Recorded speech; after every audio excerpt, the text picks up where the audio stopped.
Hey, everybody, and welcome to another episode of the Ad Project Podcast. As always, I'm your host, Joe Shelerud, and today I am joined by Mr. Mark Power. Mark, it's awesome to have you on the podcast.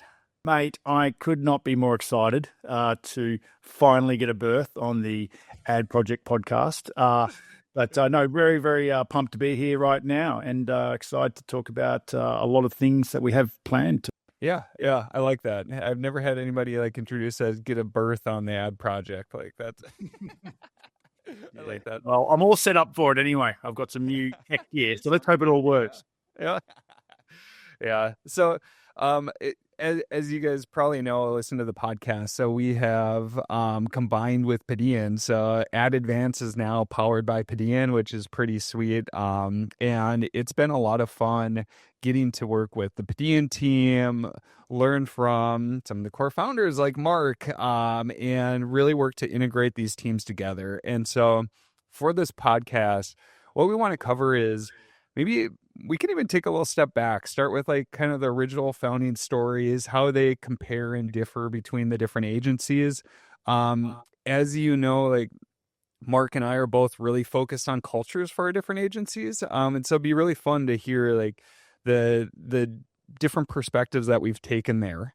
And I don't know, it seems like our cultures are really aligning together too, so it's kind of fun. It'd be kind of fun to unpack why that's working, and then lots of other fun stuff to talk with. So really for the podcast, I think we can focus on kind of what it's like to build an agency from the start and how culture is a key piece for that. So it'd be super great to hear just kind of what's the starting journey of the career. How did Podean come to be? How did you end up being a co-founder of a marketing agency? Yeah, well, Joe, I've been in the media and marketing game for almost 30 years. Started even though I'm Aussie, I started my official marketing career in London, and I found myself, at the forefront of a lot of the digital trends. Okay, and so my journey really started in sort of the business to business CRM and email marketing, where I built a business that serviced a lot of professional services firms, financial services firms, and other sort of B2B, high-end B2B firms, where I was helping them with all their email marketing and relationship marketing needs. But it was at the forefront of where things were at that point in time when it came to the world of email marketing, which is still a huge industry now. But back then it was a very fledgling little industry. People used to call us spammers, whereas there was a very powerful tool there at people's disposal if you used it well. And so that was my first journey of building. Okay, that was a company I built in London. We became global. And then I, after 10, 12 years of that, it was a great journey. I then pivoted into sort of the content marketing space, started doing some things with some startups there. That was in the 2011, 12, 13, 14 period, where content marketing was such a big area, and Gary Vaynerchuk was out there saying that this is the future. Social was really starting to take things to the next level.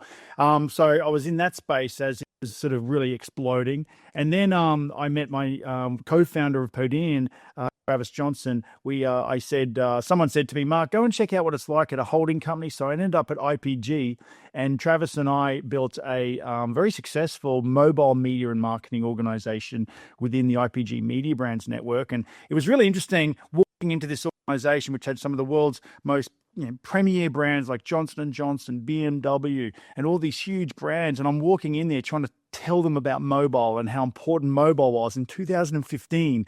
But a lot of big brands don't move fast. And so what I've been able to do is sort of get brands excited about these opportunities over the years.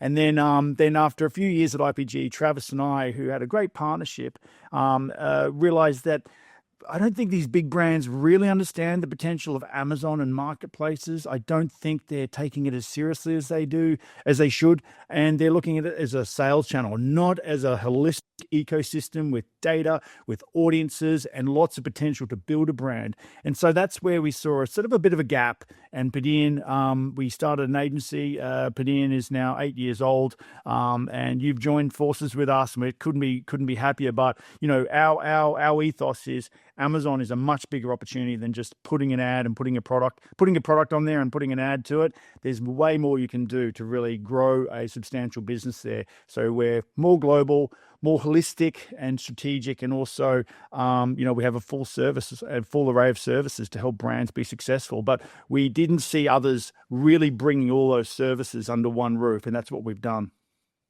Yeah, that's awesome. That's awesome. And that was one thing that really got me excited about this partnership too. So for those who have followed the podcast for a while, like know that. So my background very different. So chemical engineering, I did the typical chemical engineer jobs. I was in business development for a while, doing financial models for like big chemical plants and stuff like that.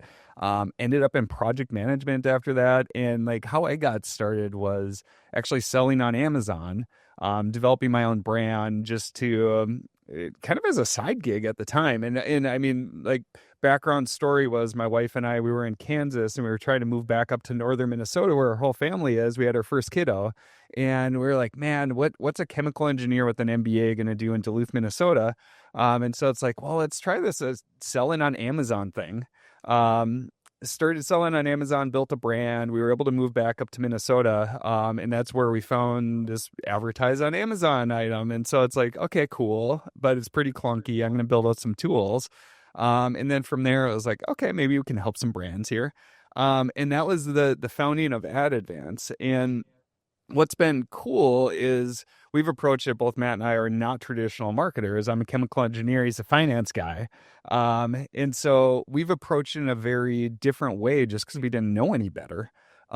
But we got to this point where it's like, man, there's so many people who have done this before and know what they're doing in the space. And so it's like when we're walking into Podean too and talking to the whole leadership team and you, and then just even private equity fund and everything like that, like everybody knows what they're doing. And it felt like this kind of cool next stage to get to the next level. And so that was the piece that got me really excited. And then the other item was just culture wise and how much effort and priority you guys put into it. And this was a big learning for me early on too. Like I remember in my early days as an engineer, and you're programmed to be so logical.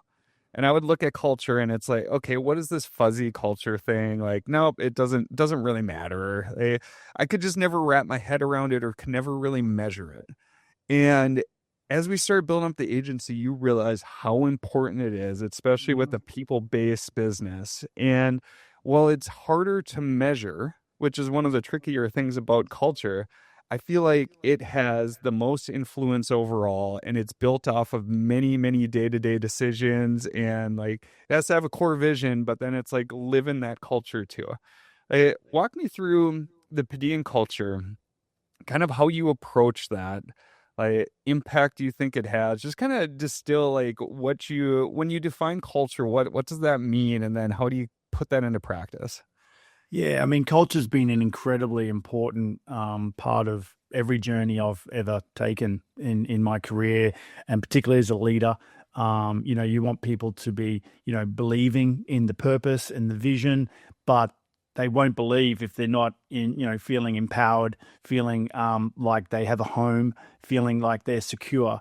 But you have a culture that sort of empowers people ultimately. But my journey, don't get me wrong, when you read business books back in the day, you'd say, "Oh wow, I need to have values, right?" Oh, so you go and create some values, and our values, which are still important to us, around openness, empathy, empowerment, trust, and there's a number of others. They're all still very valid, right? But a couple of years ago, I said to Travis, "Hey mate, our values are cool, but I don't know if we're living and breathing them. And also if we start to really grow to a certain level, how do we sort of, make those values something that everyone really gets behind? I really got this thing, everyone always talks about our energy. Everyone always says that we're positive. Why don't we just combine those things and we really just have an umbrella, right, called positive energy that we get behind. And so Trav was like, hey, sounds good. Now, we weren't going to get rid of our values. That's not what we were trying to do, but we're trying to have an umbrella that can really get everyone excited and feel part of something. And then also, I don't believe that negativity is any use. Whether it's you, in a business or putting something negative out there, it never ends up in I don't mind being challenged and challenging others in certain ways, but I don't like negativity, and I don't think most people do. And I think every organization that I want to be part of needs to be positive and have that positivity flowing and good energy around it. And so we created this umbrella, and so that umbrella now is working from my perspective because when we have new companies that are joining us like yours, you had your particular values which are important to you, but they still fit under this whole umbrella of positive energy, right? And so a lot of our folks around the globe are really getting behind this. And so as we have other companies or folks joining us, no matter what your values are, positive energy is a nice umbrella. And so that's been a really defining moment over the last year or two, that we've got this great umbrella. And who doesn't want to be part of an organization which has positive energy and believes in it and wants it to flow?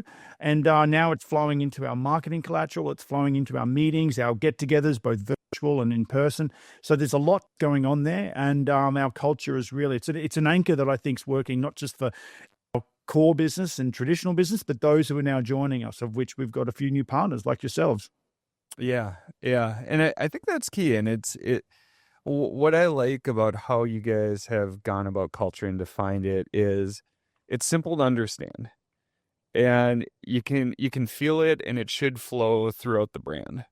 And so that's where I think when we look at culture too, like, yes, you can just have like the corporate values, and every company has the corporate values, but maybe that's a piece that ties a lot of people off when they talk about the fluffy topic about culture too.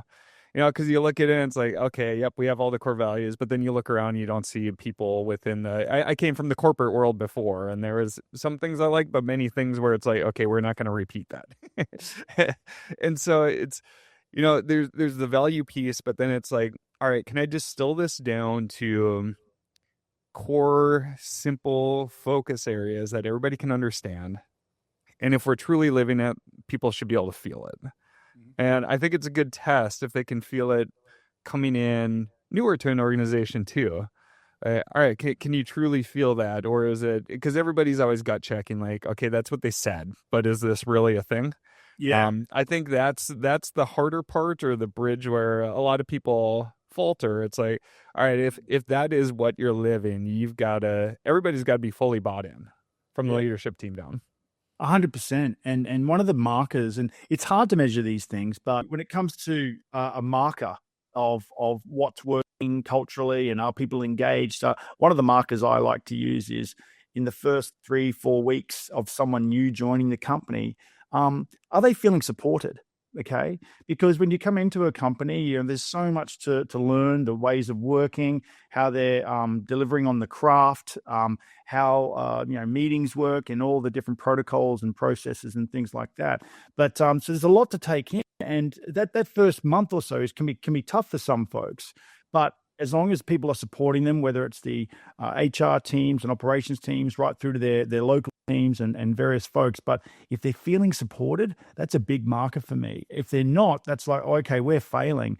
And culturally, support and feeling supported in those tough moments, in those moments where you've got a big uphill battle, whether it's a client situation or deadlines to meet, having that support for me is a big one. So if we feel that we're letting people down, that's not positive energy. It's not really a good thing for us at all. So thankfully, so far, we've had such great feedback from folks who say, gee, we feel supported. Even though they're virtual, they're working virtually and primarily around the world, to feel that support that traditionally was in office, having someone next to you, taking you through things. But I feel that that's a good marker, and it's been something that we can rest our hats on.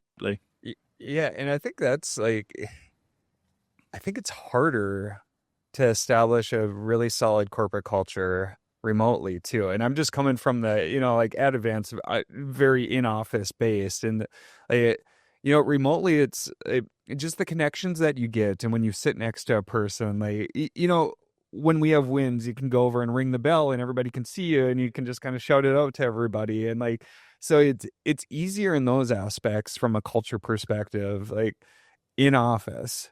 uh, It Obviously is. tons of pros and cons between the office and remote, and like it's been fun like getting the teams together because now we have full optionality for everybody. um how how do you drive that remotely? Yeah. Like kind of walk me through some of the key focus areas, because I do feel like it is harder to do it remotely and do it well. It is, and I'm, we whilst we are, we I don't not going to say we pioneered, but we came up with the hashtag work from anywhere, and we've got lots of folks around the world, and then we have a competition each year as who's got the most amazing work from anywhere location. But in reality, we've got a lot of work to do, and most of our teams are, either working from home or a co-working space or something like that. But it's been very important to us to actually be present. So have leadership, visiting team members, getting team members together, getting leadership there to reinforce our culture, not reinforce, but sort of, to show what we're all about, to also, have a bit of fun. So we combine the virtual with the get-togethers. I was in London recently, got feedback that the team just loved having me there to, show the team what we're all about, all the excitement that's going on, share that energy. Now, I hadn't been to London in a year or so, but I don't need to be there every month. But it also just re-energized everyone everyone's working hard. So it is a balance. We use a lot of video now. So I do video updates where I can sort of, convey my enthusiasm for what we're doing and keep reminding people of the vision and what we're here for, and also give people an update. People just want to be informed. I got to be honest.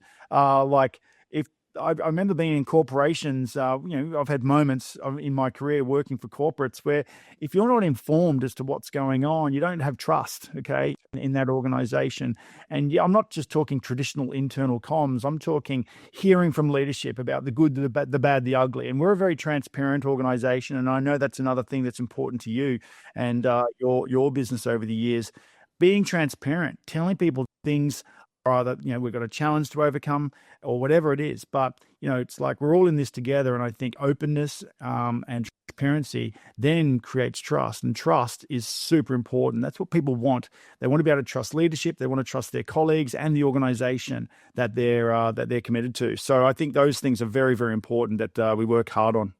Yeah, I think that is so critical running any group of people, but like in the agency world, just being able to share and be transparent on not only what's going good, but if you're continually just giving a fluffy message, like people will see through that. And so I think where the most trust is gained is just being very open on what's not going well too, and Mm. what we're doing to work through it. And so being able to be open and trust your team too, where we can be open with the good and the bad. Because what I found is that when you're covering like, hey, here's some issues that we're working through, we got to fix it. Like if the team is involved, feels empowered, like if they're in the loop, I feel like they feel empowered, and now, okay, we're all working on this together. Mhm. And so I feel like that transparency is so critical, where I have talked to other business owners and it's like, no, we can't communicate that. Everybody will freak out. Like, what I've personally found is like the more open you can be, like the good stuff like is great to share and everybody would expect to hear that. But if you can be really open on what's not working well, I feel like that's just that next stage of where you get that in the core thing that you're hitting on is trust. Okay, can I trust them getting the right information that I need? Do I have the right information to make the right business calls and make sure that we're all rolling in the same direction? Those are a couple pieces that seem to really have a big impact, or that I've felt personally. Yeah, totally. And we get the feedback from the team saying, "Hey, we appreciate the transparency." And our global team meetings, in our town halls, and those types of things, we've got Q&A sections, and people can submit questions, and and there's nothing that we won't talk about. feedback's a gift, and also transparency equals trust. So those things have been a significant part of the development of our culture is people, and right now we've got so many folks hitting their 5-year marks, okay, and that's a good thing. And that's not a typical thing in our industry. Some people turn over quite a lot of agencies turn over very, very quickly. But we've got sabbaticals happening all the time right now, which is a great thing. We put it in there for a purpose because people believe that this is a great place for them to, to take their careers to the next level. But, that just, I think, reflects the trust that people have in our business. And also we like to reward people for loyalty and things like that. But that's been another good marker for us. How has it been? I mean, so Podean has grown significantly just with two acquisitions, so bringing in Commerce Canal and now Ad Advance. Like, how has it been navigating that? How do you maintain the culture? What's some key like friction points or items that we've had to work through too? Like, Oh, look, I guess I've really doubled down on the positive energy side of things, tried to make sure that your team understand that, hey, you've got your ways of doing things. Let's not take anything away. Like, let's just all work out what's the best way forward, whether it's around our craft, around our processes. So what we don't want to do is go our way or the highway.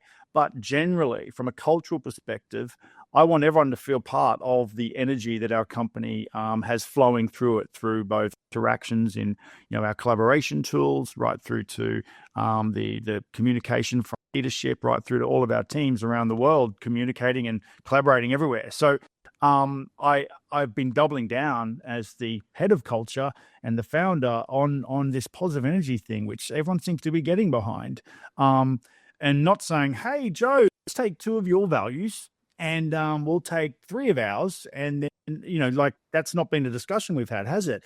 Because eventually all of this, we'll take all your values and we'll bring all of our values and have it under this umbrella, which is very flexible and also very powerful. So that's been what I've been focused on, and also making sure that getting to know your team, like coming out there to Duluth, going to New York to meet various team members and spending time with them, both in office and also having a drink, and where we can let our hair down, them to know that I'm a person who's done all sorts of stuff over life. And I want to share those stories and get people excited about the fact that, oh, Mark's, while he's leading the company or one of the leaders in the company, he's also done cool stuff, and he likes to do outdoor stuff. He likes to do adventures, and he's like me, like trying to find connections with people. And one of my superpowers is I can find something in common with someone in under 15 seconds. I feel very blessed that I can do that, but I love to learn people's backgrounds. And I think everyone's important. Everyone's important in our organization, no matter how, where they are in the business. So for me, I want to understand who people are, and that then helps me drive them. It also gives me feedback on the company and how we're performing and how we're sort of in doing as a business with a culture that we want to continue to evolve. And without talking to folks, I can't get that feedback. And so trying to have that openness is really important. That's been a big driver for us over the last few years. Yeah, that's been awesome. And from experience, feel like, it's been, that was one thing. Anytime like you're running a business and you're brought into a larger organization, you worry, okay, are we just going to be asked to absorb all the things that are being done and transition all the ways that we've been able to work? It's been awesome approaching it where it's, the team has been so open, and it's like, okay, let's just find the best way of doing this going forward. We've all been good at what we're doing. Now let's just cherry pick all the great items. And that includes the culture side too. So it's fun when you can get these organizations together and then be able to combine, but actually build from that. Totally. So we've got some updates to the podcast coming up too, now that we're at Advance, now powered by Podean, and we're going to be making a little transition. Mark, give us a quick intro on the new stages of the podcast coming up. Well, there's going to be a new show. Okay, I'm calling it a show. It'll be distributed in various channels, both video and audio. But Ron Craver, one of our Podean co-founders, and myself, we like to riff off each other fairly regularly. Ryan's a very bright guy. He's I'd say, the cutting edge of our industry when it comes to commerce and how different tools and where AI is going, and things like that. I'm excited to actually say we're going to have a show that talks about, goes a bit beyond advertising, right? Whilst advertising is what we live and breathe every day, Joe, there is a whole new world evolving very, very quickly, probably the fastest I've ever seen in 30 years of media and marketing, at the forefront of a whole range of trends over the last couple of decades. We're seeing just change happen at a fast pace that we haven't seen before. So we want to bring those discussions to the fore and make them actionable. So we're going to be talking about various trends and things that we're seeing that we might be seeing at clients. Also, from a consumer perspective, I have a wife and children who are consumers, and I'm a consumer, and I'm looking at how we behave. But we're going to be talking about just different trends and things that are going on that we're observing. And we're going to be discussing those, and also then trying to make, some of these things actionable for folks. So making sure that there's some takeaways. Okay, well, what does this mean for me? Okay, well, just things that you can either learn and then start to observe further, or things that actually might make a difference tomorrow. So we're trying to make it a little bit more sort of actionable when it comes to sort of, sometimes when I'm listening to certain podcasts with Jensen Huang and others, I'm like, oh, wow, well, that's fantastic. They've got a $2-3 trillion valuation, and they're buying this. I can't do anything buying their servers. So, but what can marketers and folks who are interested in our space and working in our space of commerce, marketplaces, and the like, what could they learn from us? Is just because we are working with brands who are moving fast, we are moving fast as an agency, and we're working with partners like Amazon, Walmart, and other major partners who are innovating at a fairly good click right now. And so what's practical for them to take away from some of these trends that they can then act on in their business, and so or in their day-to-day lives? We're going to be talking about various things on that front as well. Yeah, I'm super excited, and it's going to be fun handing off the reins. And I think it takes the perspective too, where it's like, from the ad project and what Ad Advance was able to do, now we're able to provide so much more under the Podean umbrella. I see this change to the podcast, and if you're watching this on video or any other pieces like that, it's just going to expand that scope overall. And both Mark and Ryan can be really entertaining, but also educational to listen to. So yeah, I'm super excited for that. So get ready for that transition. And in the next podcast, you'll also get introduced to the new co-host of the podcast, who will be Ryan Craver. You're not fully handing over the reins, Joe. I need you sort of helping ride into sunset with us. Yeah, but, I'm sure I will be talking to you guys many times. We're going to have you probably as our lead special guest, mate, because you are at the cutting edge of what this industry is doing right now. That's why we're partnering together and building together. So there's just so much going on. We just want to help folks navigate that, and it also selfishly forces me to go even deeper into some of these things. We're all busy building. We're busy with relationships and cultural things that are all taking up a lot of time. However, we need to focus on where things are going, and then we can convert our learnings into real actions that both clients, team members, and partners out there can take and run with. Yeah, I love it. Yep, I'm super excited for it. So, well, Mark, it's awesome to talk to you as always. Fun doing the podcast with you, and looking forward to the future as we go. Mate, thank you. And I'm, loving being on this journey with you, and excited to see where it goes. But we have so much cool stuff that we're working on. I can't wait to share more of that with folks out there. For sure.